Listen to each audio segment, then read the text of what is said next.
निवडून आल्यापासून खासदार देवणी तालुक्यात फिरकलेच नाहीत. एवढेच काय तर 2019च्या प्रचारासाठीही आले नाहीत. आमदार अमित देशमुख. लातूर दिनांक 27 मार्च. निवडून आल्यापासून खासदार सुधाकर श्रृंगारे हे देवणी तालुक्यात आलेच नाहीत. एवढेच काय तर ते 2019च्या निवडणुकीत प्रचारासाठीही आले नाहीत. कोण कोण कसेही निवडून जातात असे खासदार सुधाकर श्रृंगारे यांना टोमणे मारत आज आमदार अमित देशमुख लातूर येथील काँग्रेसचे माजी नेते SR काका यांच्या निवासस्थानी आयोजित सुसंवाद बैठकीत बोलत होते.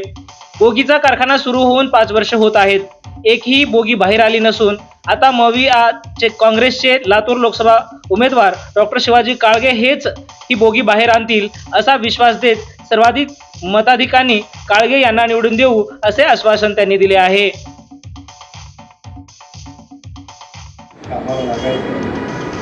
आणि ते स्वतःहून मला असं सांगत होते की काँग्रेस पक्षानं अतिशय चांगला उमेदवार या लोकसभेच्या निवडणुकीच्या रिंगणामध्ये उतरवलेला आहे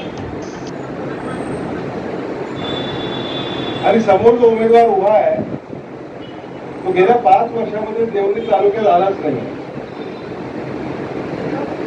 असं ते सांगत होते. मी म्हटलं 2019 साली प्रचाराला तुम्ही आले होते का? तुम्हाला आश्चर्य वाटेल ते असं म्हणाले की प्रचारालाही आले नाही.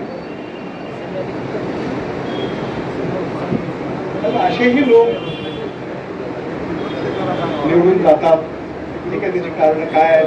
घडामोडी व लाईव्ह कार्यक्रम पाहण्यासाठी आताच लातूर नेता न्यूज चॅनेलला सबस्क्राईब करा व बेल आयकॉनला ऑन करा. आमचा हा व्हिडिओ फेसबुकला पाहत असाल तर आमच्या फेसबुक पेजला फॉलो करा.